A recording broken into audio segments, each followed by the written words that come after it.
အားလုံးပဲမင်္ဂလာပါခင်ဗျာကျွန်တော်ရဲ့ channel နဲ့ပြီးတော့ကြိုဆိုပါရခင်ဗျဒီနေ့မှာတော့ကမ္ဘာဘောလုံးသမိုင်းမှာထူးချွန်ထက်မြက်တဲ့ကစားသမားပေါင်းများစွာရှိပါတယ်အဲ့ဒီထဲကမှတောက်ပါတဲ့ကျယ်ပွဲနေရဲ့အောက်မှာကိုပိုင်အလင်းကိုဖြာထွက်ပြနိုင်ခဲ့တဲ့သူတယောက်သူ့ကိုတော့ချစ်စနိုးနဲ့အဆုတ်3ခုနဲ့လူသားတယောက်လို့နာမည်တွင်စေခဲ့တဲ့သူပဲဖြစ်ပါတယ်သူရဲ့နာမည်ကတော့ဗက်ဂျီဆန်ပါပဲမန်ချက်စတာယူနိုက်တက်ရဲ့မရှိမဖြစ်စစ်သားကြီးတယောက်အကြောင်းကိုကျွန်တော်တို့ပြောကြရအောင်ခင်ဗျာ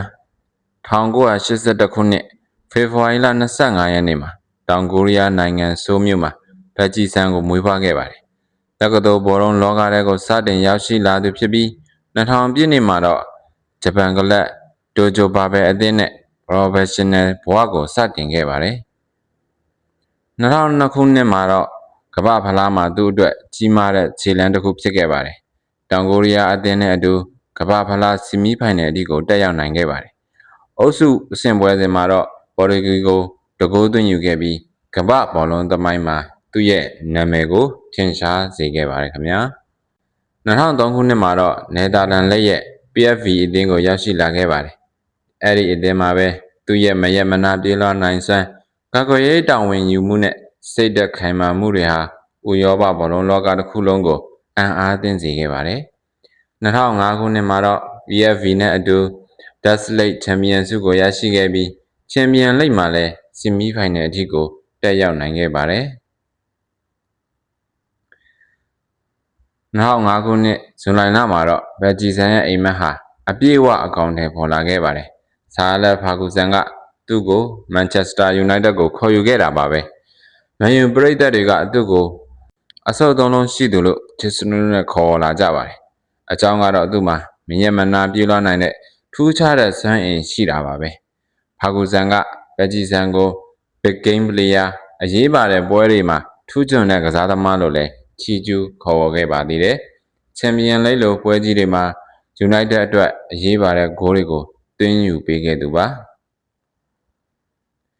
မန်ယူမှာ9နှစ်ကြာကစားခဲ့ပြီးများပြားလာတဲ့ဆုတံဆိပ်တွေကိုလည်းရရှိခဲ့ပါတယ်ပရီးမီးယားလိဂ်ချန်ပီယံ4ကြိမ်ချန်ပီယံလိဂ်ဖလား1ကြိမ်နဲ့ FIFA ကလပ်ကမ္ဘာဖလား1ကြိမ်ကမ္ဘာအကောင်းဆုံးအလယ်တန်းကစားသမားဇကာတင်စီးရင်ဝင်ခြင်းစတဲ့ထူးချွန်မှုတွေရရှိခဲ့ပါတယ်2010-2011ရာသီမှာယူနိုက်တက်အနေနဲ့ပရီးမီးယားလိဂ်နဲ့ချန်ပီယံလိဂ်နှစ်ခုစလုံးကိုစံချိန်တင်အနိုင်ရရှိခဲ့ရမှာလဲဗက်ဂျီဆန်ဟာအရေးပါတဲ့အခန်းကဏ္ဍကနေပြီးတော့ပါဝင်ခဲ့ပါသေးတယ်ဗက်ဂျီဆန်ရဲ့ကစားပုံကစိတ်သက်ခိုင်မာမှုမရက်မနာကြိုးစားအားထုတ်မှုနဲ့အသင်းအတွက်ကိုဆွန့်လွတ်မှုတွေအပေါ်အခြေခံပါတယ်သူဟာဘောလုံးကိုအမှုပညာအနေနဲ့တာဝန်တစ်ခုအနေနဲ့ထမ်းဆောင်ခဲ့တဲ့သူပါသူကစားခဲ့တဲ့နေရာတိုင်းမှာပရိသတ်တွေရဲ့ချစ်ခင်လေးစားမှုကိုလည်းအပြည့်အဝရရှိခဲ့ပါတယ်သူဟာတောင်ကိုရီးယားလူငယ်ဘောလုံးသမားတွေအတွက်စံနမူနာတစ်ခုဖြစ်ခဲ့ပြီးဥရောပဘောလုံးလောကမှာအာရှကစားသမားတွေရဲ့ဆန်းရည်ကိုကမ္ဘာကအတိမတ်ပြုလာအောင်လဲစမ်းဆောင်နိုင်ခဲ့တဲ့သူပါ2014ခုနှစ်မှာတော့ဘောလုံးလောကကနေအနားယူခဲ့ပါတယ်အနားယူပြီးနောက်ပိုင်းမှာလဲယူနိုက်တက်ရဲ့လူငယ်ကလပ်မှာအတိုင်ပင်ခံအဖြစ်ဆက်လက်လုပ်ကိုင်ခဲ့ပါသေးတယ်သူရဲ့နာမည်ဟာမန်ယူရဲ့သမိုင်းဝင်ကစားသမားကြီးတစ်ယောက်ဖြစ်ထာဝရတည်ရှိနေမှာပါဗက်ဂျီဆန်ဟာကမ္ဘာအကောင်းဆုံးကျယ်ပွဲနေကြမှာ